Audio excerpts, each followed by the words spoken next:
Ahmed, pick up ready. We ready, guys? Huh? Not a minute. Okay.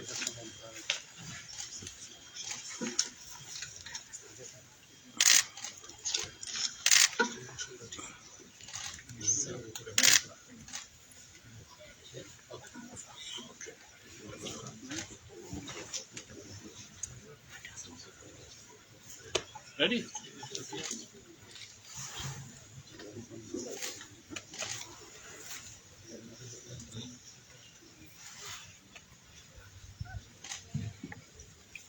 Me.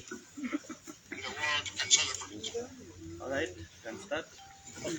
Okay, thanks a lot. Ladies and gentlemen, and all Kenyans who are also following these proceedings, we as Kenya Kwanza would like to make a statement on a matter that is of grave concern to the people of Kenya. Yet, what we have seen is that people seem to be skirting around it. Yet the issues are extremely critical. So today, on behalf of Kenya Kwanza, I will be making a statement. It's a fairly comprehensive one. So I would really plead that you listen carefully. Perhaps questions that you may wish to raise later may be in it. But we shall also make sure that you get it as soon as I finish. This is a press statement by the Kenya Kwanza Alliance. And it's titled this way: Uhuru government auctions Kenyan ports in breach of the Constitution. Today, we reveal to Kenyans a clandestine plot by the outgoing handshake government of Uhuru and Raila to illegally mortgage our ports of Mombasa, Lamu, and Kisumu to a foreign country. In a secret deal, under the guise of an economic cooperation agreement with the United Arab Emirates, and which epitomizes grand corruption, Uhuru has assented to a ripoff that will see a foreign, privately registered entity, Dubai Port World (FZE), take over these key national infrastructural assets. And we shall be releasing a letter signed by the CS Treasury to this entity. Indeed, why would a government with only less than 5 weeks to leave office hurriedly and secretly auction the operations, development, redevelopment, and management of all our ports to a foreign entity? An accountable government should confide in Kenyans why national strategic and security assets are being handed over to a foreign entity. The government should also tell Kenyans why it is risking national security in a clandestine deal at the behest of seemingly vested local interests in the offshore company. Under the ill-disguised economic cooperation agreement, supposedly signed on March 1st, 2022 by the CS Treasury, Mr. Okur Yatani, Kenya will cede ownership and control of not only the 3 ports, but also supporting infrastructure at the ports in the hinterland. It is shocking that Dubai Port will take over the development, operations, management, and expansion of transport logistics service in the Republic of Kenya. The deal was mooted in a meeting in Mombasa, disguised as Raila's birthday party, attended by outgoing President Uhuru Kenyatta, Raila Odinga, and the Governor of Mombasa, Ali Hassan Joho, amongst other state capture agents who are the principal beneficiaries of the deal. Kenyans will also remember that soon thereafter, the trio made several trips to Dubai jointly and severally.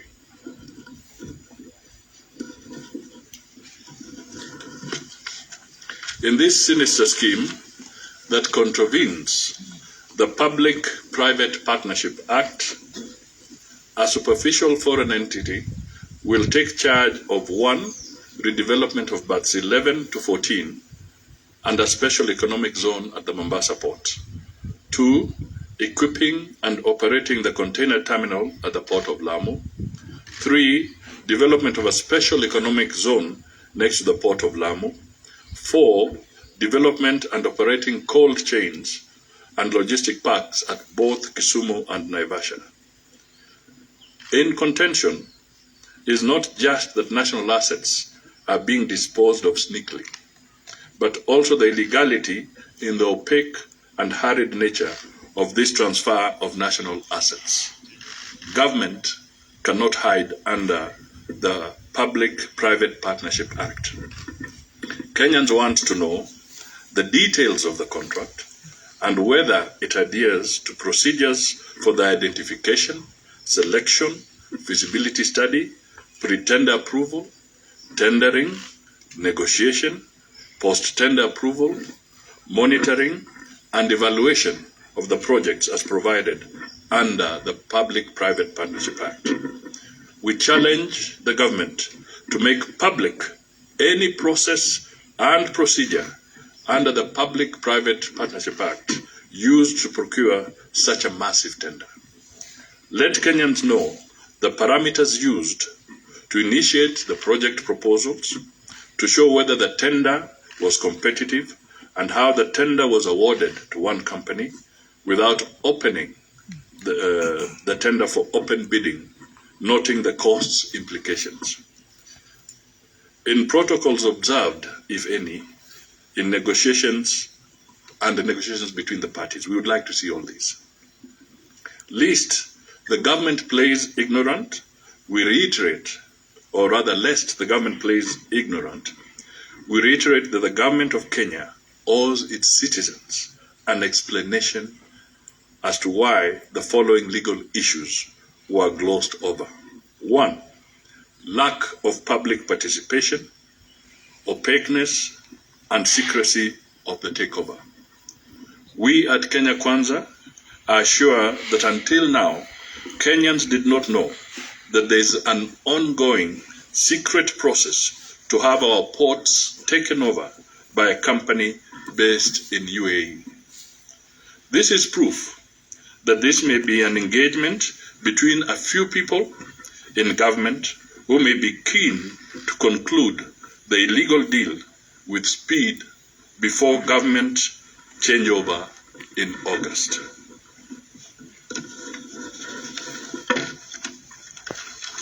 B.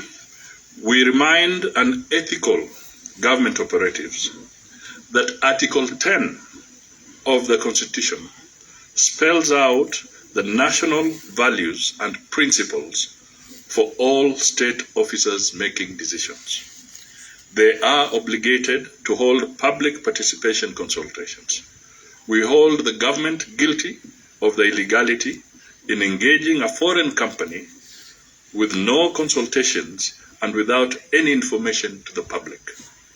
A few people cannot sit and, by a stroke of the pen, hand over our national strategic assets to a foreign company. They are in breach of the Constitution for abuse of power and whose improper motive is the possibility of corrupt deals being made by them. Secondly, there is the blatant violation of Article 227 of the Constitution and the Public Procurement and Asset Disposal Act of 2015. Article 227 of the Constitution, as read with the Public Procurement and Asset Disposal Act of 2015, provides that when a state organ contracts for services, such as procurement, should be done through a system that is fair, equitable, transparent, competitive, and cost-effective. The government should explain how Dubai Port World (FZE) was identified to take over our national assets and whether the contract meets the criteria of fairness, equity, transparency, competitiveness, and value for money. In Article 227 of the Constitution as read, with the Public Procurement and Disposal Act. Additionally, government owes Kenyans answers to the following questions. Who owns Dubai Port World FZE? Is it a company owned by local senior state officials? How much taxpayers' money has been given to the company so far? Which other companies applied to do the job, if any? What is the value of the contract? And why were the provisions of Section 134 of the Public Procurement and Asset Disposal Act not complied with?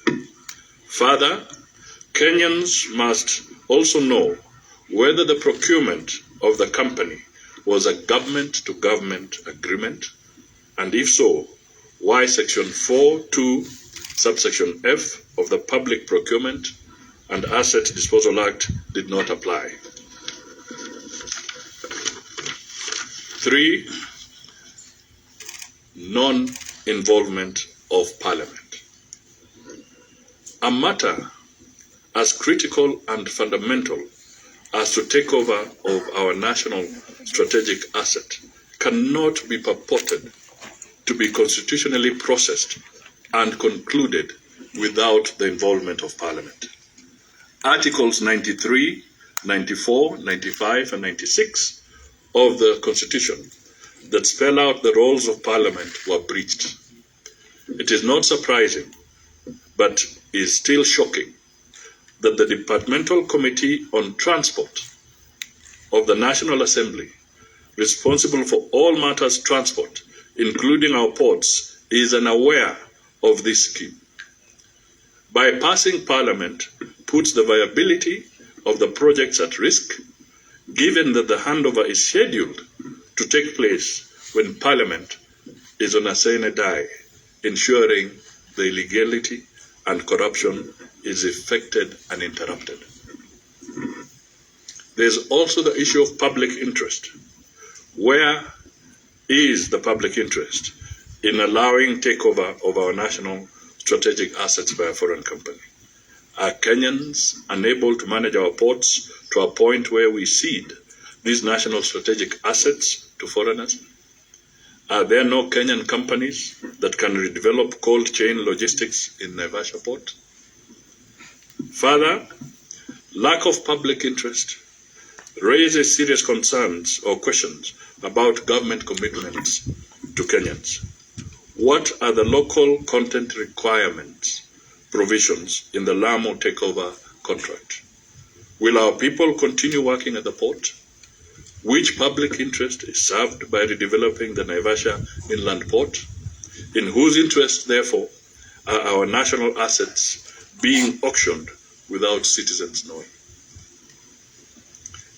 The answers to these questions only lead to one conclusion. The ongoing auction is meant to divert billions of shillings to some corrupt people's pockets, 5 weeks to elections, and further benefit senior state officers with undisclosed interests in the ports. 5th, non-involvement of the counties. Paragraph 18 of Part 1 and Paragraph 5 of Part 2 of the 4th Schedule to the Constitution provides that transport, including matters relating to ports and harbors, is a function within the concurrent jurisdiction of both the national and county governments. It appears expeditious corruption that the counties of Lamu, Mombasa, and Nakuru, and Kisumu were not consulted in respect to the auction of the ports. But this is not new. It is the history of this government that it chooses to abrogate the Constitution whenever state officers' interests are at stake. 6th, there's the lack of cabinet approval on national strategic assets. And ladies and gentlemen, you will recall here that cabinet did not meet for almost 2 years. Yes. It was after the hue and cry from Kwanza that we saw a cabinet meeting being convened a few weeks ago. Ports the world over form part of national strategic security assets in the security architecture of a country. It shames Kenyans that the takeover of our national strategic and security assets by a foreign entity has been done without cabinet approval.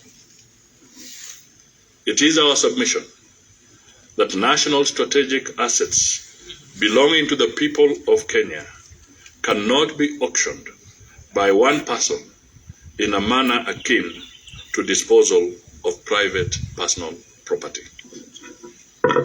In conclusion, in the light of the foregoing, we wish to go on record and call out the President of Kenya on this matter. There's a famous saying, we all know that if it looks like a duck, swims like a duck, and quacks like a duck, then probably it is a duck. From the shortcuts we have exposed, the auction of our ports look like corruption. It is swimming like corruption. It is shouting like corruption. And it is certainly corruption. Kenyans are probably staring at the biggest corruption scandal ever. It is a clever machination to fleece Kenyans of billions of shillings before a new government takes over. In fact, the establishment of the Azimio political outfit was principally intended to perpetuate state capture and to privatize national strategic assets using offshore companies whose agents are in the top echelons of Azimio leadership. If government is humbled enough to come clean, the starting point should be to tell Kenyans who owns the contract company and what interests senior state officers have in the company. As patriotic Kenyans, we say no to any plan to defraud our people. God bless you, and God bless Kenya. Ladies and gentlemen, this is a long statement. I will need a breather. It was so serious, but my colleagues are also here. And the letter of Yatani is also going to be attached to the statement so that there's a basis for this communication.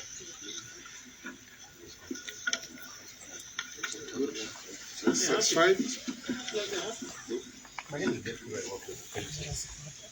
In 2019, the president was telling to make, or rather the government to make public the contracts of SDR. To date, they have not been made public. And it appears like it's likely that the contracts about the port will as well go that direction. What recourse do Kenyans have? Let me have a lawyer here. Under Article 135 of the Constitution, there's freedom of information and the right to access to any information held by any public officer.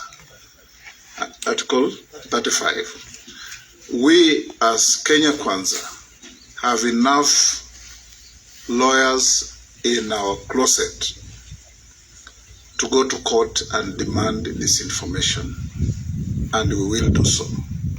That the government ignored demands in the past doesn't mean they'll get away with it this time. And in addition to that, this letter signed by Ukuru Yatani and its content indicate that the Attorney General of the Republic of Kenya is an accomplice to this fraudulent transaction because he has sanctioned the transaction. In comparable democratic jurisdictions, Yatani and Justice Kariuki must reconsider their positions and resign and leave office. One, in the name of accountability, but more importantly, for fair and transparent investigations to be carried out in their conduct. That they may not leave, because impunity is the other name for the government of Jubilee, headed by President Uhuru Kenyatta, that they will not leave only lends credit to the statement that we have issued today, that there's an opaque, corrupt, stinging, and above all, anti-people transaction aimed at robbing our assets, which we as Kenya Kwanza, the incoming government by August this year, will not countenance, and we will, and we want to tell them clearly that they may ignore this statement for now. After 10th August, it will be a different ballgame. And you all know that we have other stinging transactions that will much sooner than later be releasing in small doses to them for Kenyans to know the saga behind the expressway and many other things. Thank you. My name is Chacha from K54, and I understand as the country we have a huge debt. That's of course loans. Yes. And you know, if you are going to lose these assets to the offshore company, are we likely to find ourselves in a position where we can't afford to repay the loans, hence risking even more assets as a country? Yeah, I mean, this is the very reason we are demanding transparency on these issues, because we want to be clear that when you are entering into such contracts, is the family silver being mortgaged, being auctioned, being given away. Right now, we are dealing with a situation where there's a lot of opaqueness, but your question is valid, that unless we are clear, unless the institutions that have to follow, Parliament and so forth, we could easily enter into very dangerous engagements with other people. I have a question. My name is Erin Mwangi from Capital FM. My question is, from where you are presenting the statement, it seems like you know who really owns the Dubai Port FZE. Could you tell us who really is behind this? My second question is, given that it is 5 weeks before the Jubilee administration gets off government, is it a little too late for us to cry out loud? Because Parliament is on synodize. Institutions have been blamed to take the side of, the executive. Well, where do you stand on this? I'll make a comment and then I'll allow Mutua to also comment. This is the perfect thing that you call the scorched earth policy. When people are exiting, they try to do so many things in a hurry so that the incoming government walks in and finds all the water wells have been poisoned. Okay? That is what you call the scorched earth policy. Yani ukihama, unahama ukiharibu huko nyuma, ili mtu akija asipate nafasi. Yeah? So the message we are putting out here is that why would an outgoing government be in a hurry to engage in such obligations? Why don't you allow this to be suspended? Let the next government or other institutions come in. Let them have an opportunity to examine the steps that have indicated have been all missed out, so that a process can be done, and if it is proper and there's value for money, then Kenyans must be told. But we cannot have a situation where this is being hurried, and you have, as you say, 5 weeks to go for an existing government. Then we can only say that there's something sinister. Yes, I'd like to, we are skirting the issue here. The issue here is that this is a mega corruption scandal. And we would like the players, especially in the Azimio team, led by their chairman, the President Uhuru Kenyatta, and their presidential candidate Raila Odinga, to tell us who really owns this company purported to be from the UAE. Who are the players? We have more information, but we'd like them to come out and tell Kenyans what is their role in this. From a county's perspective, counties are supposed to be involved. The Council of Governors, we are not aware of these deals. These are things that are happening in the dark. This is nothing that just Azimio la Ukora. They are trying to mortgage our country, take things away from us last minute. And we urge them and we tell them clearly that there should be no more deals done. Actually, you shouldn't do any deals within 6 months of handing over government. It is totally illegal. It is improper. Within 6 months of handing over government, don't enter into deals. It is quite scary because we do not know what other areas of Kenya have been mortgaged. We don't know what else belongs to us and belongs to other agents. But the key factor is it is not just mortgaging to other countries to take care of what we have. It is people with their self-interest to make money out of our country. It is a continuation of what we've been saying throughout, that people want to maintain the status quo. The few rich people, the dynasty community, to continue ruling this country, whether we like it or not, and the rest of us to suffer. And what we are saying here as Kenya Kwanza, that is enough, and we are going to out them, and we are going to expose them to the people of Kenya, and this is a mega port scandal, and it is one of many that will come to light in the next few days. Yes. One question. Maybe I can take it. Yes, I have one question.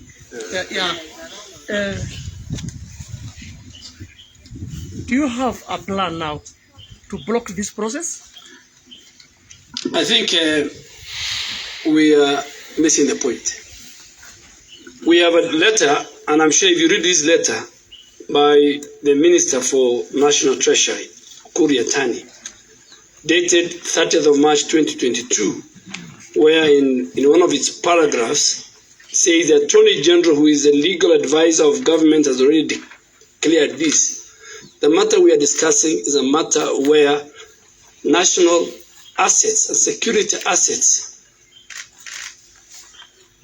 have been transferred to a foreign company in violation of all the issues the Honorable Musalia Mudavadi has raised: public participation, parliament role, the role of counties in terms of their functions in the schedule, ratification of treaties.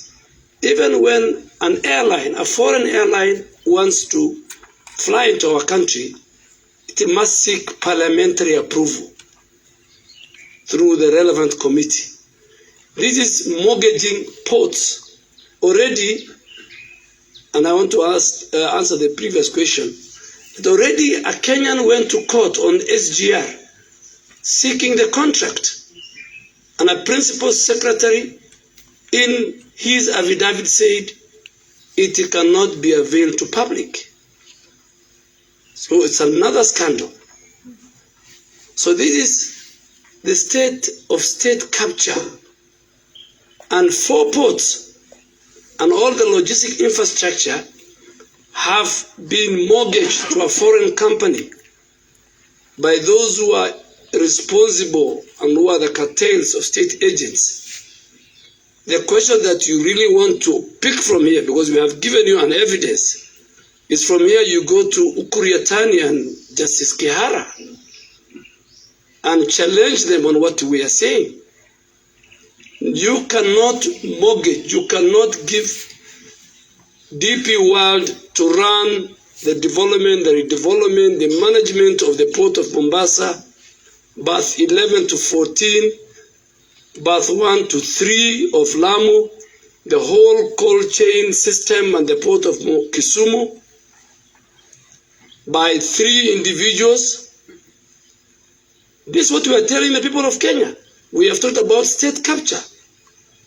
And I want to say it here, even Parliament and parliamentary reporters are here.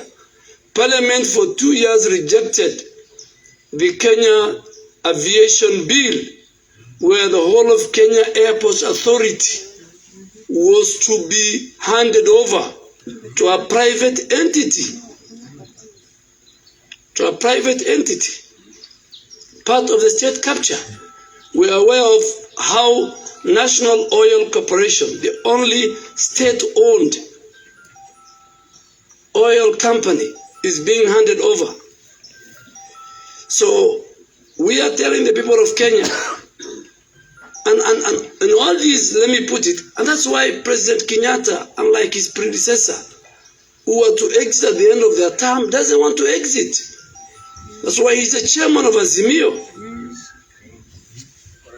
Now in fact, we have found out why the president wants to succeed himself. Because of all these state capture and state involvement.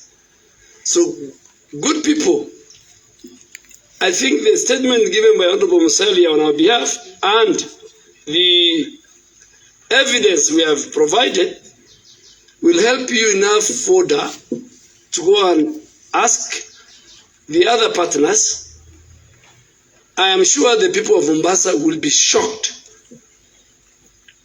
They were complaining about the port being transferred, the operations of the port of Mombasa being transferred. Now we are telling the people of Mombasa, your port is gone. The title deed is with the Chinese. The operation and the management and the development is now with DP World, Dubai. And we will even write to DP World through the embassy here. We will not leave this matter because as leaders we are the custodian under the Constitution to protect, preserve national strategic interests. And that's why the framers of our Constitution gave Parliament the people's representative and counties exclusive constitutional mandate to be consulted. That is why public participation under Article 118 is mandatory. The people of Mombasa will be asked, and Kisumu. That is why there is the element of public interest. And senior counsel, lawyers like Honorable Watangula will tell you. And that's why we are saying in the schedule, harbors are under counties. The operation of the port is under the national government, but harbors are under counties. So Joe must have said somewhere, faked some minutes, did fake public participation, and but I don't know whether the governor for Nakuru and the governor for Kisumu and even the governor for Machakos, because part of this letter is the infrastructure. So good people, I think you have more questions to ask those who captured the culprits than us. And we are ready to give more, as time goes by. And we can even raise issues one day to the election. There's no timeline. If we find any wrongdoing, we will say it one day to the election. We are not late. We are not late. Thank you very much. Can we leave it there? Alice wants to say something. I just wanted to give Kenyans hope regarding this subject, because of course the contract stink to the heavens and back, that the government of Kenya Kwanza will not be bound to respect or even to implement these contracts. You see, they are long-term contracts because they are illegal, they are unconstitutional. We shall not respect the contracts, we shall disregard them, and those purported beneficiaries who are actually people from this country in top leadership as stated will have to meet the expenses of cancellations of those contracts. Yes, please.